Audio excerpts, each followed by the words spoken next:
This is vlog number 2, and I'm going to talk about my experience at Worlds.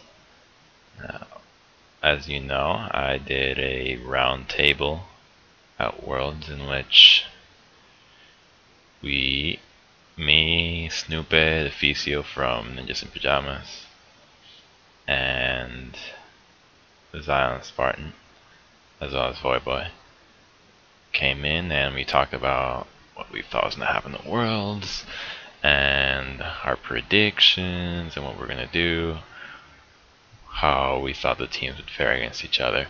With that being said, I went to the hotel where all the players were staying at for semis and finals, and this is all paid by Riot, which was absolutely great. I stayed there and I just started basically networking and socializing with everybody in the league scene there. And it was a really good experience. I stayed there for about a week, and you know you have it good when you wake up and then you check your messages at 12 p.m. when you woke up, and then the first thing you see is let's go to the jacuzzi and have pizza, and you see that for a week straight, so that's pretty nice. Aside from that, I basically just hung out with Ninjas in Pajamas, with their manager, Stefan, and their support, the Ficio. And, well, Worlds was not surprising. Going into it, we all thought SKT would win the whole thing. They're very strong favorites, and they kind of destroyed Royal 3-0. I rooted for Royal. I wanted them to win because I know them better than I know SKT. You know, they're my friends. And I went to a party with Tabe, actually. That was fun. He's a cool guy. We saw a lot of the beginning of the world stage. I wasn't there for group stages. I was out in Vancouver for when World started. When World started ramping up, actually, I was in Iowa before that, but when World started, we saw a lot of Zed play and Ari play and Fizz and all this, and then at the end it was all about Orianna, which was funny because they won Worlds playing Orianna, banned and picked every game. So now that's 2 years in a row where Orianna is pretty damn strong. The only thing is that I think that watching Worlds and just being a part of it feels like it made you even a better player. I feel like I got better just by watching it.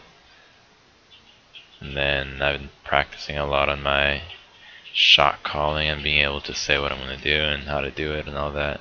That's going really well, and I really like the Fnatic playstyle in which they just sit in the brush and wait for somebody to come by and you kill them and then you take something else, so I like doing that as well. And I didn't get a lot of flack for this going into Worlds, because my first vlog I actually said that I thought the European meta was weak and it was behind the North American scene, and I've explained myself before as to why I said it, but people seem to not forget. Basically, when I said that, I don't even remember when I spoke about that, but it was in the time where Korea was extremely hyped, where everyone was talking about, oh my god, Korea. The Korean teams are so good, these junglers, oh my god, they're carrying Kakao, look at all these replays and all that. And I was really riding that Korean hype train, so all I was looking at was replays of junglers.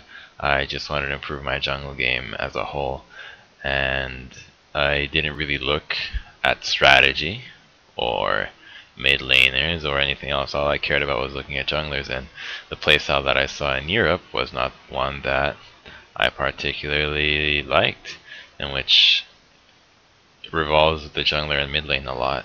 It's a really gank heavy jungler pretty much, and it was just me failing to see the differences in playstyle, because compared to Korea at the time, which was running Eve jungling pretty much every game, while Europe was running Aatrox, I felt that at the time, just comparing junglers, that the Korean junglers were stronger, and I said it. But of course, as Worlds happened, Fnatic proved me wrong. But I don't regret saying it. No, you learn. At the time, that's what I felt like, so I said it. And of course, now I've changed, and some of the strategies of Fnatic uses are things that I'm looking to implement to how I play as well, which is pretty neat. And I also started streaming. After the vacation, we started streaming again. And no, I'm trying to do it every day. Although it can get a bit grueling. I was at 99 points in Challenger, and then for some reason, like 5 days ago, all I started was losing. Oh god. I just can't stop losing. I go legendary and we lose, or I feed hard and we still lose even harder. But I think that's my goal, to make it into challenge. The only reason I want it is for the little border that they're gonna give you out at the end of the season, which will mean that I can basically show off that I was challenger last season. But I feel a bit sorry for the people that are in, what's it called, that are looking to get into a team right now, because basically for them to get noticed they have to be really high ranked, they have to be in challenger, and if they have the luck I'm having, which I'll admit to you, some games I'm playing poorly, but other games I'm sitting there, I'm last pick, I get to be support, and 10 minutes in we're 0-10 and I'm still in lane, I'm support. So can't really do anything about that. So the players that want to get noticed, they definitely have it pretty tough right now in solo queue, especially supports. So you don't really see any support mains. It's typically just last picks getting thrown at support role, and then typically if I get thrown at support, I'll just pick support Vega or something ridiculous. But I also noticed that for some reason jungling is such a highly contested role right now. Everybody wants to jungle. They all call jungle. Nobody wants to not jungle. Every game you have somebody calling it out.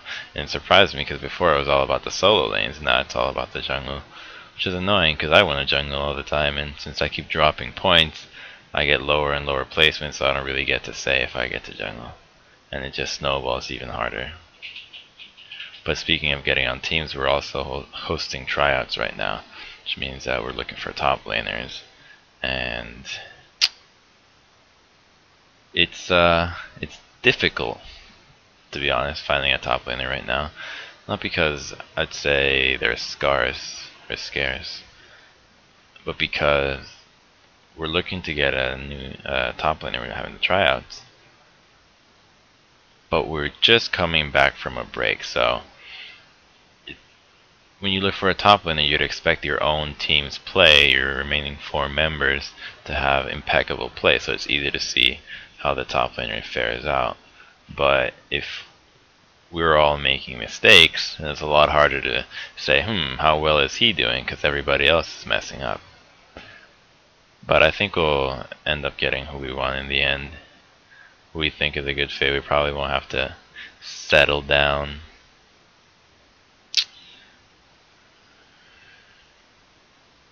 I think that's about it. I don't really have anything else to say, to be honest.